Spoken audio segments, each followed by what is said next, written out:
नमस्कार मंडळी, स्वागत आहे तुमचं पहिली रात्र या स्टोरीच्या पार्ट 2 मध्ये.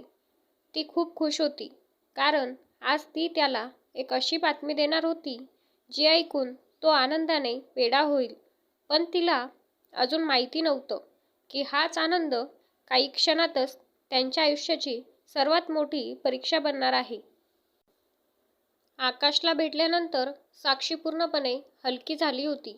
आता तिच्या मनात कोणताही भूतकाळ उरला नव्हता, फक्त रोहन आणि त्यांचं सुंदर आयुष्य. एक दिवस साक्षी डॉक्टरकडे गेली रुटीन चेकअपसाठी. पण काही वेळाने डॉक्टर हसत बाहेर आले. कॉंग्रॅच्युलेशन, तुम्ही आई होणार आहात. साक्षीच्या डोळ्यात आनंदाश्रू आले. तिचं आयुष्य पूर्ण झाल्यासारखं वाटलं.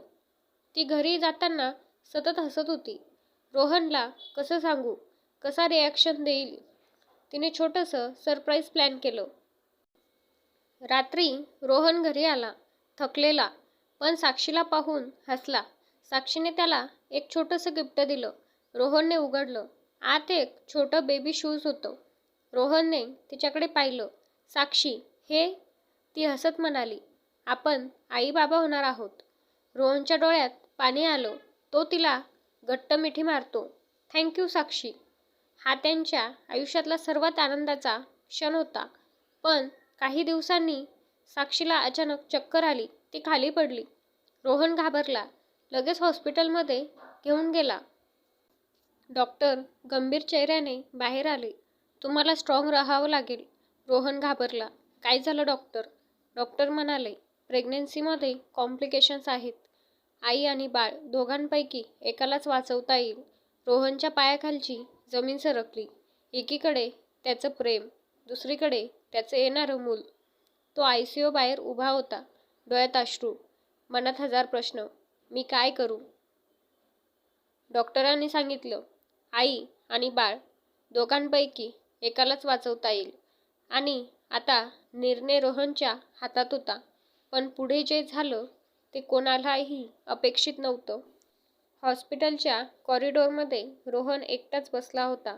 डोळ्यात अश्रू, मनात भीती. मी कोणाला वाचवू? डॉक्टर परत आले. टाईम खूप कमी आहे. डिसिजन घ्यावा लागेल. रोहनने डोकं हातात धरलं. एकीकडे साक्षी, त्याचं प्रेम, त्याचं सगळं आयुष्य. दुसरीकडे त्यांचं बाळ, त्यांचं स्वप्न. तो रडत म्हणाला, मी दोघांनाही गमवू शकत नाही. तेवढ्यात ICU मधून नर्स आली. साक्षीला शुद्ध आली आहे. ती तुमच्याशी बोलू इच्छिते. रोहन आत गेला. साक्षी खूप कमजोर होती, पण तिच्या चेहऱ्यावर शांतता होती. ती हलक्या आवाजात म्हणाली, रोहन, मला सगळं माहिती आहे. रोहन रडत म्हणाला, नाही साक्षी, तू काही बोलू नकोस. मी काहीतरी करतो. साक्षीने त्याचा हात पकडला आणि म्हणाली, रोहन, बाळाला वाचव.